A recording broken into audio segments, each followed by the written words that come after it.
কখনো আমার মাকে কোনো গান গাইতে শুনিনি। সেই কবে শিশুরাতে ঘুম পাড়ানিয়া গান গিয়ে আমাকে কখনো ঘুম পাড়াতেন কিনা আজ মনেই পড়ে না।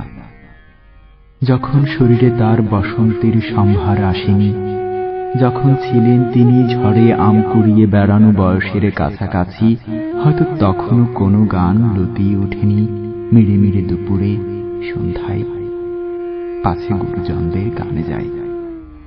স্বামীর সংসারে এসেও মা আমার সারাক্ষণ ছিলেন নিশ্চুপ, বড় বড় বেশি নেপথ্যচারিণী। যতদূর জানা আছে টপ্পাকে খেয়াল তাকে করেনি দখল কোনোদিন। মাছকোটা কিংবা হলুদ বাটার ফাঁকে অথবা বিকেলবেলা নিকিয়ে উঠুন ধুয়ে মুছে বাসন কোসন, সেলাইয়ের কলে ঝুঁকে আলনায় ঝুলিয়ে কাপড়, ছেঁড়া শার্টের রেফু কর্মে মেতে আমাকে খেলার মাঠে পাঠিয়ে আদরে অবসরে চুল বাঁধবার ছলে কোনো গান গেয়েছেন কিনা এতকাল কাছে থেকে তবুও জানতে পারিনি।